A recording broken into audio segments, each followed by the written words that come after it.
Metropolitan నగరాల్లో విస్తరిస్తున్న కాలుష్యం మానవ మనుగడకు ప్రమాదకరంగా మారిందని సరికొత్త పొల్యూషన్ కంట్రోల్ డివైస్ రూపకర్త మార్గన రామారావు అన్నారు. ఈ మేరకు సోమాజిగూడ ప్రెస్ క్లబ్ లో సమావేశం నిర్వహించారు. తాను తయారు చేసిన డివైస్ ను ప్రదర్శించి డివైస్ కు ఇండియన్ పేటెంట్ సైతం రావటం పరికరం ప్రత్యేకత అని తెలియజేశారు. ఇప్పటికే ఆంధ్రప్రదేశ్ వ్యాప్తంగా ఈ పరికరాన్ని పరిచయం చేస్తానని, ఇప్పుడు తెలంగాణ వ్యాప్తంగా దీని వాడికలోకి తేవాలని ప్రయత్నం చేస్తున్నారన్నారు. కాలుష్యం తగ్గించడంలో తమ వంతు పాత్ర పోషించారని విజ్ఞప్తి చేశారు.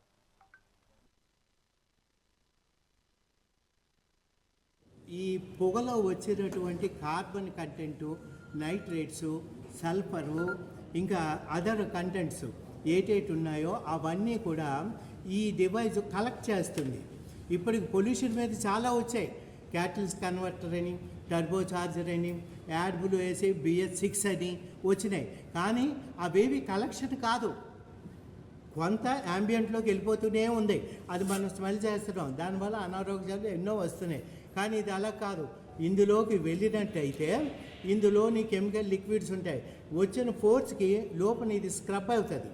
ఈ స్క్రబ్ అవటం వల్ల అందులో ఉన్నటువంటి కార్బన్, ఇందులో యూరియా వేస్తాం, ఆ యూరియా నైట్రేట్స్ని న్యూట్రలైజ్ చేస్తుంది. ఇందులో సోడియం వేస్తాం, సల్ఫర్ని న్యూట్రలైజ్ చేసేస్తుంది. ఆ కెమికల్ అంతే, ఆ రెండు అలాగనే ఉంటాయి. అలాగే మొనాక్సైడ్ ప్రతి ఇంజన్లో కూడా 1 సెకండ్కి 5 పవర్ స్ట్రోక్లు వస్తాయి. ఆ నిమిషం 1 సెకండ్లో 5 సార్లు ఇంజన్ ఫైర్ అవుతే 100% ఫైర్ అవ్వదు. ఆ ఫ్యూలు అన్బర్న్డ్ ఫ్యూలు హాట్ ఎగ్జాస్ట్ నుంచి మనకి యాంబియంట్లో 400 నుంచి 500 సెంటీగ్రేడ్లో యాంబియంట్లోకి వస్తుంది. అది మోస్ట్ హార్మ్ఫుల్ గ్యాస్ అండి. ఆ గ్యాస్ మనం పీల్చినా అది ఏం చేస్తే ముందు ఇరిటేషన్, ఆ తర్వాత హెడేక్ రావడం, తర్వాత క్యాన్సర్ రోగాలకి అన్నిటికీ సర్వరోగాలకి మొనాక్సైడ్ ప్రధానమండి. అది ఇందులోకి వచ్చేటప్పటికి 400 డిగ్రీ